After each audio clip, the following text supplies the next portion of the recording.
Recorder వేడి కావాలంటే టీవీలలో ఈమె ప్లాన్ కూడా పెద్ద 1 year నుంచి మీకున్నటువంటి హరీష్ రావు పాట ఎలగొట్టాలి. వాళ్ళన్నను ఏదో రకంగా రేవంత్ రెడ్డిని పట్టుకొని లోపల వేపియాలి.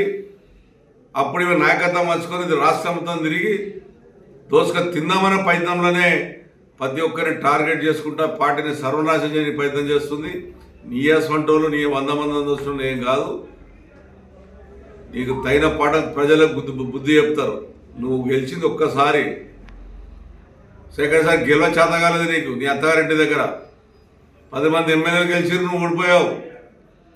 మరి అంత పెద్ద ఉద్యమకారుల మీద అంత ప్రేమ అభిమానం ఉంటే ఎమ్మెల్సీ తీసుకోకుండా నువ్వు ఈయనుండి నువ్వు ఉద్యమకారానికి బీదోనికి ఈయనుండి ఉద్యమం మేము ఏమన్నా ఉద్యమం చేసామని చెప్పినామా?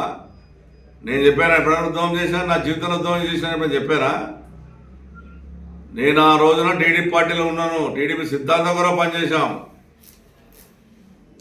అంతేగాని నీళ్ళగా ఆ అబద్ధాలు చెప్పి హైదరాబాద్ ఎమ్మెల్యేలంతా అవినీతి పరులు అంట. హైదరాబాద్ లేకపోతే తెలంగాణ లేదు.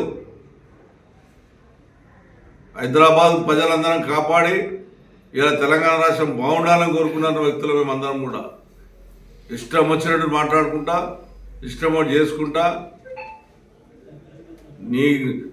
నీట వ్యక్తిగతంగా మాట్లాడాలంటే తట్టుకోలేదు తల్లి, గుర్తుంచుకోను. కాజన్లు నాలుగు తిరిగి ఏమైంది, మరి నువ్వేం చేసినావు? 10 ఏళ్ళు దోసుకొని తిని కూడా వెళ్ళినావు. 10 ఏళ్ళు ఏం చేసినాం? కాలేజీలో ప్రాజెక్ట్ తీసుకొచ్చినాం, మంచినీళ్ళు తెచ్చినాం. కుక్కడపల్లికి బ్రహ్మాండమైన 480 కిలోమీటర్ల మంచినీళ్ళు తీసుకొచ్చినాం. 9 రిజర్వ్ ట్యాంకులు తీసుకొచ్చినాం. 325 కోట్ల రూపాయలు పెట్టే ఎస్టీపీ తీసుకొచ్చినాం. పార్కులు చేసినాం. మా ప్రజలకు తెలుసు, నీకేం తెలుసు నీ ముఖానికి? ఇలా రాష్ట్రం మొత్తంలో బతుకమ్మ ఆడుతుందంటే కుక్కడపల్లిలో బతుకమ్మ బ్రహ్మాండంగా ఆడతారు. దాన్ని కూడా తీసుకొచ్చినాగా నేను. ఈ రోజు వరకు నేను ఫోటో తీయలే. ఒక ఆడపడుచు ఎందుకు తీయాలని చెప్తే నువ్వు పార్టీకి వెళ్ళిపోయి పార్టీ తిట్టినా కూడా 90 మంది ఫోటో ఉంది ఈ రోజున. నువ్వు భయపడతావు అనుకుంటున్నామో, భయపడే మాధవరం కాదు. హైదరాబాద్ ఎమ్మెల్యేలంతా దొంగలని చెప్తున్నావు. నువ్వు సుఖమైందని. నువ్వు జైలున్నామా, మేము జైలున్నామా? ఎందుకు పోయినా జైలుకి? ఆ జవాబు చెప్పు తెలంగాణ ప్రజలకు.